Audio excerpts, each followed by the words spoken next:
In what ways did our media product challenge forms and conventions of real media products?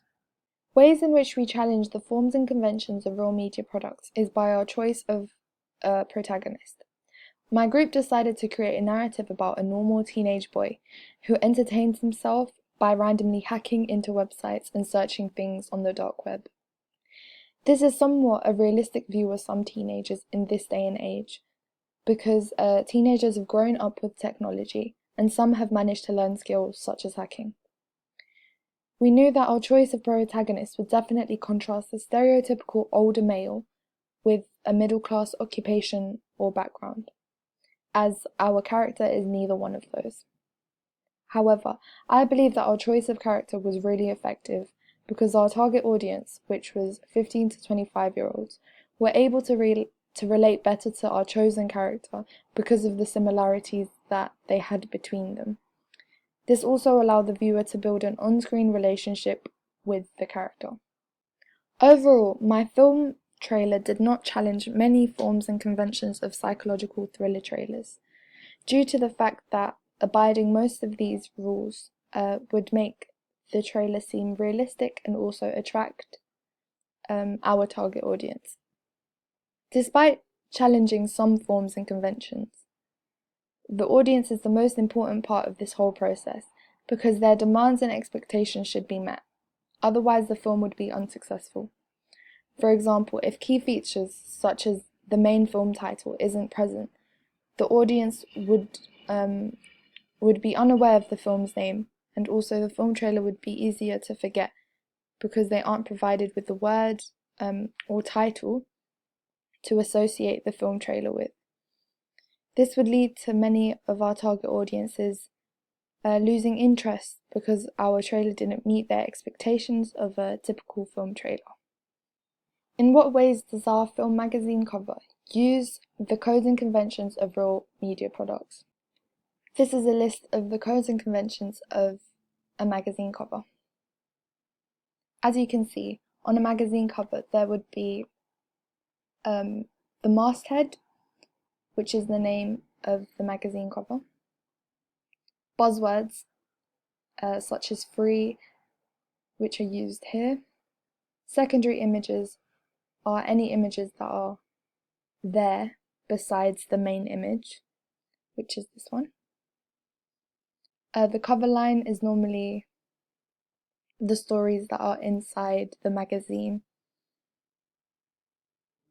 The use of buzzwords and puffs. Puffs and buzzwords are various ways of drawing the target audience's attention towards the film magazines. Puffs are incentives that are placed on the cover of the magazine to make it stand out. We made sure to use this because we wanted our magazine to stand out and be different. Puffs are usually done by placing text into a shape. For example, as you can see here, on screen it is a circle. This sticker can be in nearly every magazine, and it's used to promote the content that is inside the magazine. Our chosen buzzwords were 100 coolest thriller Easter eggs, and also listing the magazine as a collectible cover. We created this puffs by looking at our chosen film magazine, which was Total Film, and seeing what types of words, font, and style they would use to make our magazine cover as accurate as possible. The use of selling lines and straplines.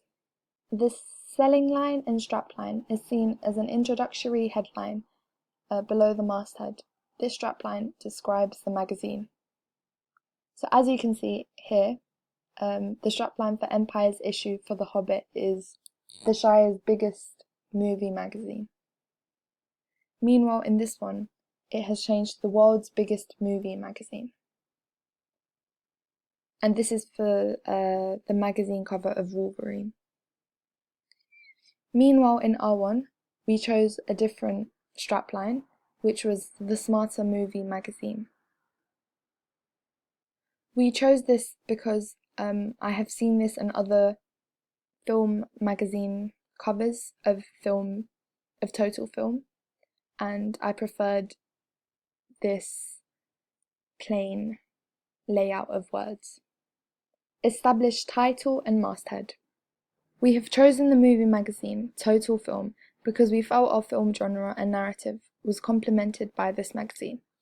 Therefore, the codes and conventions we used was the use of the masthead, which was the title block for the magazine. This is usually the boldest and most eye-catching convention, and it is created to stand out from the rest of the things on the page.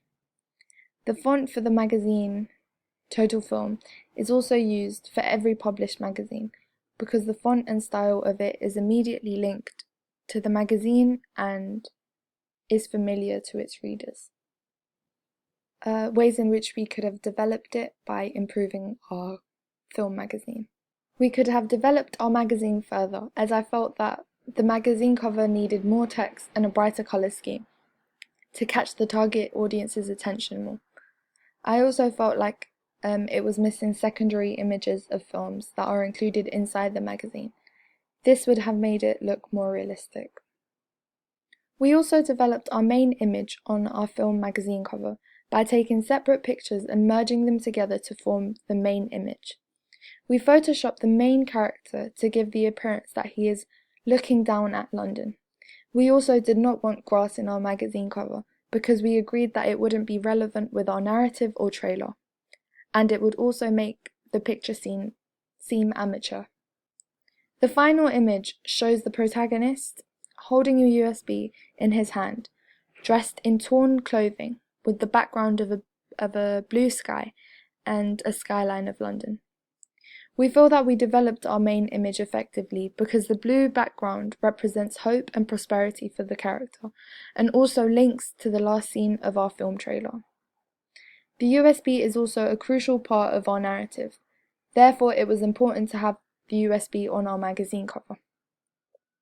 The USB also creates enigma, as the audience is interested about what the USB holds and why it is so important. The clothing of our main character also shows that he has been through a lot of struggles. Again, his clothing relates to the scenes within the film trailer where our protagonist is tortured in a garage. Also, the use of the skyline shows that the film is based in an urban area and that the boy comes from London and that the story is based there. How does our film magazine challenge forms and conventions of real media products? The codes and conventions we challenge was the body language of our main character in our main image. Whilst nearly 100% of the protagonists in magazine covers are looking straight towards the audience and are facing forwards, we decided to make our protagonist face backwards towards the audience. So the attention was equally on the setting, the character, and the USB. We also directed our main character to look directly towards the USB rather than the audience, because this places a bigger emphasis on the object and its importance. The character facing backwards didn't stop the audience from seeing his facial expressions and also seeing the costume. Therefore, we decided to carry out this idea. Lighting and colour scheme. When creating our magazine cover, our group had decided to choose a colour scheme which consisted of blues and whites because our inspirational films use these colours for their magazine covers as well as their film posters. Therefore, we decided to darken the original picture to tone down the bright blue sky and create an eerie and cold atmosphere. We also chose to have a bright light on our main character's face so his facial expressions and the USB were visible. Meanwhile, this contrasted the other psychological thriller magazine covers. For example, the magazine cover for Shutter Island has created dark shadows around his face, which subtly conceals his facial expressions, but we decided to challenge this convention. Codes and conventions of thriller film posters.